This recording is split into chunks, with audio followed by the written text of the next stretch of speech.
electrostatic potential at a point due to a electric dipole. So இது வரைக்கும் நம்ம பார்த்தீங்க அப்படின்னா ஒரே ஒரு சார்ஜ் இருந்துச்சு. So electric potential for the one charge, so that is 1 point charge. But here electrostatic potential at a point due to an electric dipole.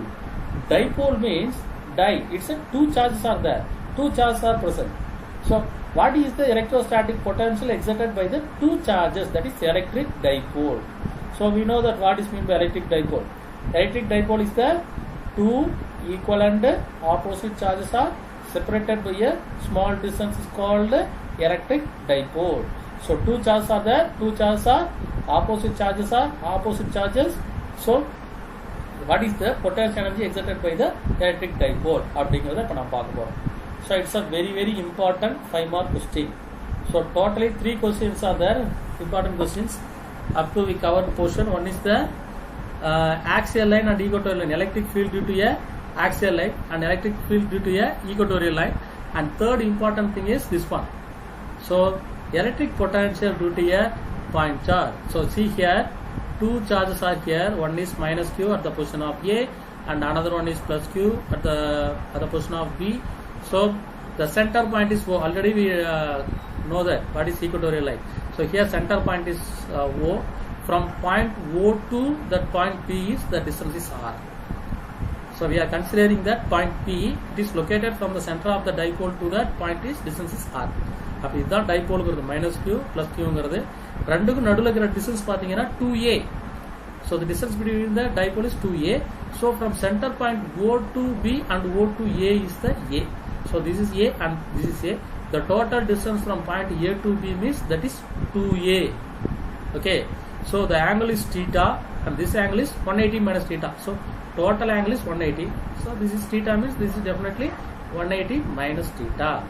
And from positive charge plus q to that point P is the distance is R1 அப்படின்னு நம்ம வச்சுக்கிறோம். அதே மாதிரி from A to P that distance is R2 அப்படின்னு எடுத்துக்கிறோம். So we have to calculate the two potential difference from point A to P and B to P, or the potential from negative minus q, or what is the potential for plus q. So we have to calculate the what is the total potential acting at the point P. அப்போ இதுல இருந்து ஒரு potential வரும், two charges minus q and plus q, the distance between the two charges A and A. Okay, யார் mic on பண்ணிக்கிறது? Any doubt? No sir. Okay. Then see that from positive plus q charge, அப்ப plus q chargeல இருந்து ஒரு potential இருக்கும்.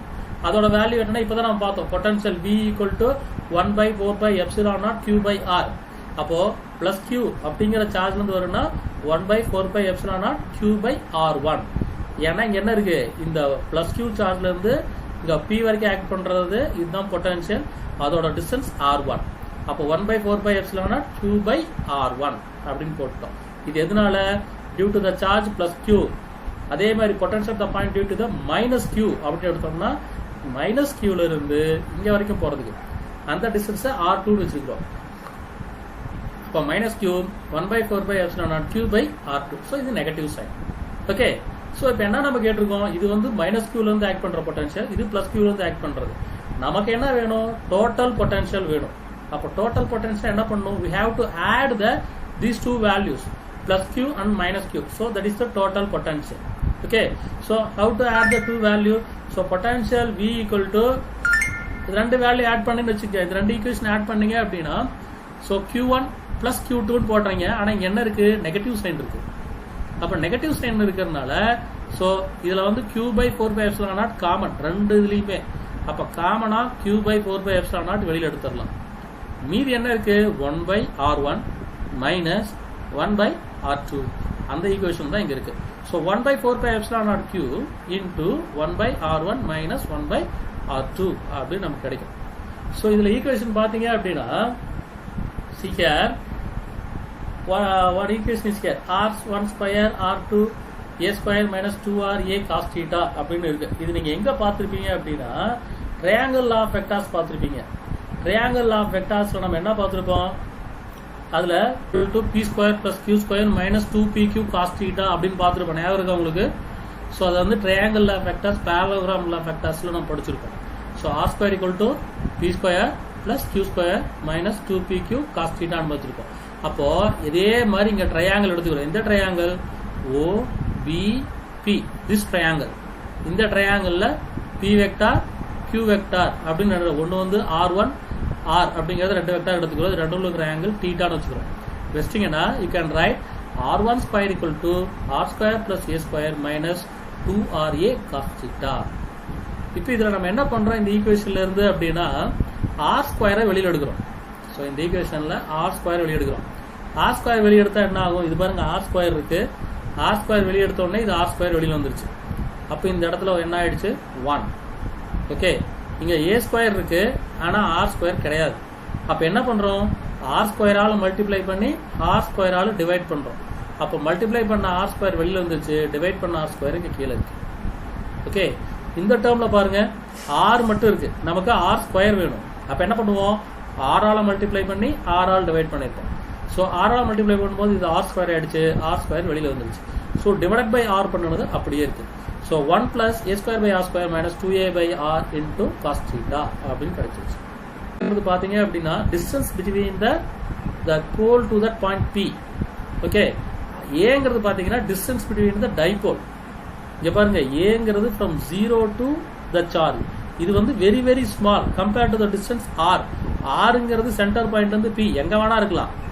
ஆனா இந்த dipole டிஸ்டன்ஸ்ங்கிறது மாறாது. அது ரெண்டு சார்ஜ் நடுவில் இருக்கிற distance is very very small. அதுல பாதிங்கிறது தான் A. So definitely A is very very small compared to the distance R. So R is very much less than A is very much less than that R. So result என்ன பண்ணலாம்? இது ரொம்ப சின்ன value அப்படிங்கிறதுனால neglected that value by A square by R square. அந்த வேல்யூவை neglect பண்ணிடும். அப்போ நெக்லெக்ட் பண்ணும்போது நமக்கு remaining R1 equal to R square 1 minus 2A cos theta by R அப்படின்னு நமக்கு கிடைக்கும். ஸோ இங்க ஸ்கொயர் ரூட் இருக்குது, R ஸ்கொயர் R1 ஸ்கொயர் இருக்கு. ஸ்கொயர் ரூட் எடுத்தோம் அப்படின்னா என்ன? Taking square root on both side அப்படின்னா R1 ஆயிடும், R ஸ்கொயருங்கிறது R ஆயிடும். இங்க ரூட் போடுறது பிறகு என்ன பண்ணிட்டோம்? நம்ம 1/2 அப்படின்னு போட்டிருக்கோம். சரி, இதுல பாத்தீங்கன்னா 1/R1 equal to 1/R1 minus 2A by R cos theta whole to the power of 1/2 அப்படின்னு கிடைக்குது. இங்க A by R is very much lower than the 1. So we can binomial theorem apply பண்ணலாம். ஸோ உங்களுக்கு binomial theorem நீங்க படிச்சிருப்பீங்கன்னு நினைக்கிறேன். படிக்கல அப்படின்னாலும் பரவாயில்ல. அப்போ இந்த 2க்கு இந்த 2 என்ன ஆயிடும்? நமக்கு கேன்சல் ஆயிடும். அப்ப மீதி இருக்கிறது என்ன இருக்கும்? 1/R1 by 1/R1 பிளஸ் இங்க எப்படி மைனஸ் வந்ததுன்னு ஒன்று தெரிஞ்சுக்குமா? என்ன வந்துன்னா ரெசிப்ரோக்கலா மாத்தி போட்டிருக்கிறோம். R1 இருந்திருக்கும், இங்க R மேல இருந்திருக்கும். இப்ப இங்க என்ன இருக்குது? 1/R1 இருக்குது. என்ன பண்றோம்? ரெசிப்ரோக்கலா திருப்பி போடுறோம். அப்போ 1/R1 1/R, இங்க ரெசிப்ரோக்கலா போடுறதுக்கு பதிலாக 1/2 பக்கத்துல மைனஸ் போட்டுட்டோம். அப்ப மைனஸ் இங்க இருக்கிறதுனால இங்க என்ன ஆயிடுது? நமக்கு பிளஸ் வந்துருச்சு. அப்போ 1/R1 equal to 1/R1 1 plus A by R cos theta அப்படின்னு கிடைக்கும். ஓகே, ஸோ இதுதான் வந்து அந்த பைனாமியல் தியரம். இது வந்து ஒரு ட்ரையாங்கிளுக்கு முடிஞ்சிருச்சு, அதாவது POB அப்படிங்கிறது முடிஞ்சிருச்சு. அதே மாதிரி இந்த பக்கம் ஒரு ட்ரையாங்கிள் இருக்கு பாருங்க, AOP. இங்க வந்து R1 டிஸ்டன்ஸ், இங்க வந்து R2 டிஸ்டன்ஸ். இங்க தீட்டா வந்து ஆங்கிள், இங்க வந்து 180 minus theta is the angle. So இப்போ பிளஸ் சார்ஜ் பிளஸ் Q சார்ஜுக்கு பார்த்தாச்சு, நீ அடுத்தது மைனஸ் Q சார்ஜுக்கு பார்க்கணும். ஸோ இதே மாதிரி தான் நம்ம பண்ண போறோம், எந்த சேஞ்சஸும் இல்லை. ஸோ அதே மாதிரி அதே formula R square equal to P square plus QQ square minus 2PQ cos theta தான் வரும். அங்க cos தீட்டா இருந்தது, இங்க cos 180 மைனஸ் தீட்டா. ஏன்னா இதோட ஆங்கிள் இங்க என்ன இருக்குது? 180 மைனஸ் தீட்டா இருக்குது. அதனால தீட்டாக்கு பதில் 180 மைனஸ் தீட்டான்னு போட்டிருக்கோம். அப்ப cos 180 மைனஸ் தீட்டா பாத்தீங்கன்னா மைனஸ் cos தீட்டான்னு வரும். அப்போ மைனஸ் cos தீட்டா இங்க போட்டீங்கன்னா இந்த இடத்துல இருக்கிற டேர்ம் மைனஸ் வந்து பாசிட்டிவா மாறிடுச்சு. ஸோ அதே மாதிரி என்ன பண்றோம் அப்படின்னா R ஸ்கொயர் வெளியில் எடுக்கிறோம். R ஸ்கொயர் வெளியில் எடுத்ததுக்கு அப்புறம் திரும்ப என்ன பண்றோம்? ஸ்கொயர் ரூட் எடுக்கிறோம். ஸோ 1/2 வந்துருச்சு. ஸ்கொயர் ரூட் எடுத்ததுக்கு அப்புறம் என்ன பண்ணுவோம்? By applying the binomial theorem. Reciprocal எடுத்து பைனாமியல் பண்றோமா? இங்க R2 இருக்கு, ரெசிப்ரோக்கல் எடுத்தா 1/R2 1/R, இது வந்து மைனஸ் வரும். அப்போ ரெசிப்ரோக்கல் எடுத்து நம்ம போட்டோம் அப்படின்னா we can get this equation 1/R2 equal to 1/R 1 minus A cos theta by R னு கிடைக்கும். ஸோ இப்போ நம்ம ரெண்டு வேல்யூமே கால்குலேட் பண்ணிட்டோம். எது? இந்த 1/R1 மைனஸ் 1/R2 ரெண்டு கால்குலேட் பண்ணியாச்சு. So substituting that these two values 1 by r1 and 1 by r2 in the equation of 1.35 substitute பண்ணீங்க அப்படின்னா என்ன ஆகும் 1 by 4 pi epsilon naught qங்கிறது கான்ஸ்டன்ட்டா வெளியில இருக்கு. ஸோ இதோட value 1 by r 1 plus a cos theta ன்னு வருது, மைனஸ் வரும். அப்போ இங்கே பாருங்க மைனஸ் இருக்கு, இதுக்குள்ளார மைனஸ் இருக்குது. அப்போ இது மைனஸ் இன்ட்டு மைனஸ் ப்ளஸ் ஆயிரும், இது மைனஸ் அப்படியே இருக்கும். அப்போ என்ன பண்ணலாம், இதெல்லாம் 1 by r வெளியே எடுத்துட்டீங்க அப்படின்னா இந்த a cos theta a cos theta என்ன ஆகிடும், கேன்சல் ஆகிடும். மீதி இருக்கிறது என்ன இருக்குன்னு பாருங்க, இது ரெண்டும் பாசிட்டிவ் ஆகிடுச்சுப்பா. 1 1 கேன்சல் ஆகிடும், ப்ளஸ் 1 மைனஸ் 1 கேன்சல் ஆகிடும். சாரி, இந்த 1 இந்த மைனஸ் 1 கேன்சல் ஆகிடும், மீதி இருக்கிற ரெண்டும் அப்படியே இருக்கும். ஓகே, ஸோ இது என்ன ஆகும், இப்போ காஸ் தீட்டா இருக்கு, இது ஒரு காஸ் தீட்டா இருக்குது. அப்போ 2aq cos theta divided by r square. r square எப்படி வந்ததுன்னா இங்கே ஒரு r இருக்கு, காமனா இந்த ரெண்டு டேர்ம்லயும் ஒரு r இருக்கு, r into r square. So 2ங்கிறது எப்படி வந்ததுன்னா காஸ் தீட்டா ரெண்டு இருக்குல்ல எல்லாமே. அப்போ 2a cos theta அப்படின்னு நமக்கு கிடைக்கும். ஆல்ரெடி இங்க q இருக்குது, அப்போ 2aq cos theta by r square. p equal to 2qa 2qa பதிலாக p substitute பண்ணணும். அப்போ that equation becomes v equal to 1 by 4 by epsilon naught p cos theta by r square. அப்போ பாத்தீங்க அப்படின்னா p cos theta அப்படிங்கிறது எப்படி எழுதலாம், p vector into r unit vector. So இதை வந்து வெக்டார் ஃபார்ம்ல எழுதுறோம். where r cap is the unit vector that will indicate the direction of the potential. So இங்க பாத்தீங்க அப்படின்னா p vector dot r vector அப்படின்னு எழுதிக்கலாம். ஸோ இது ஒரு ஃபார்மேட், இது ஒரு ஃபார்மேட், இப்படி எழுதலாம் இப்படி எழுதலாம். ஓகே, ஸோ இதுல ஸ்பெஷல் கேஸ் இருக்கு. என்ன ஸ்பெஷல் கேஸ் அப்படின்னா இங்க காஸ் தீட்டா இருக்குது. இந்த காஸ் தீட்டாக்கு 3 டிஃபரன்ஸ் ஆங்கிள் கொடுக்கலாம். ஒன்னு காஸ் 0 கொடுத்தோம் அப்படின்னா என்ன, 90 கொடுத்தா என்ன, 180 கொடுத்தா என்ன. 0 கொடுத்தா என்ன ஆகுன்னு பாருங்க, the theta becomes 0 means potential energy is in the axial line. இதுக்கு நேரா இப்படியே இருக்குதுன்னு அர்த்தம். அப்படி இருந்தா தான் theta equal to 0 ஆகும். theta equal to 90னா இப்படி நேரா இருந்திருக்கும். So 90 degree. 180 டிகிரினா இந்த பக்கம் இருந்திருக்கும். ஓகே, ஸோ அப்படி இருந்தால் அதோட ஈக்குவேஷன் என்ன அப்படிங்கிறது தான். when first case theta equal to 0 cos 0 1, அப்போ 1 ஆயிடுச்சுன்னா ஸோ என்ன ஒரு potential energy v equal to 1 by 4 by epsilon naught p by r square. next thing is v equal to minus 1 by 4 by epsilon naught p by r square because theta equal to 180 means minus 1. So இங்கே plus இருக்குது, இங்கே minus 1. அப்போ minus போட்டோம்னா இந்த இடத்துல potential முன்னாடி minus 1 வரும். Suppose theta equal to 0, theta equal to 0 னா cos 90 0. அப்போ the total potential energy becomes 0. So see that potential energy v equal to 1 by 4 pi epsilon naught p by r square. For the unit charge, ஒரே ஒரு charge மட்டும் இருந்தப்ப என்ன சொன்னோம் அப்படின்னா v equal to 1 by 4 pi epsilon naught p by r அப்படின்னு தான் சொன்னோம், r ஸ்கொயர் சொல்லல. ஆனா டைபோல்ல பாத்தீங்கன்னா பொட்டன்ஷியல் எனர்ஜி என்ன வந்திருக்குது, 1 by 4 pi epsilon naught p by r square. Okay, so இதுல இருந்து நமக்கு என்ன தெரியுதுன்னு பாருங்க, the potential energy of the electric dipole 1 by r square and the potential energy due to the single point charge 1 by r. So the potential energy of dipole falls faster than the monopole. Monopole அதாவது single point சார்ஜ்ல இருக்கிற potential எனர்ஜியை விட டைபோல்ல இருக்கக்கூடிய potential energy வேகமா குறையுது. ஏன் வேகமா குறையுது, ஒன்னு வந்து பாசிட்டிவ் சார்ஜ், இன்னொன்று வந்து என்னது negative charge.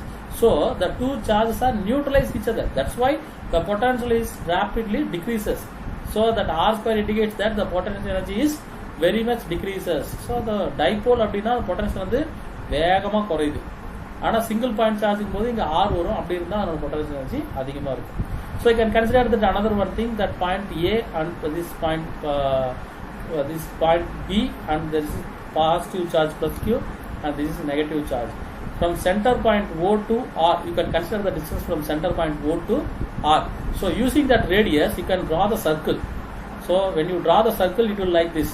When you draw the circle indicates that what are all the charges position at this circle. எந்த இடத்துல அந்த சார்ஜ் இருந்தாலும் the potential energy is constant. அப்போ the radius is constant. The circle, the charges which is located in the circle is constant as the constant potential energy. அப்போ இந்த same டிஸ்டன்ஸ்ல எந்த பாயிண்ட்ல அந்த சார்ஜஸ் இருந்தாலும் அதோட பொட்டன்ஷியல் எனர்ஜி சேமா தான் இருக்கும். So it will have the same potential. Okay, so அதான் செகண்ட் பாயிண்ட்.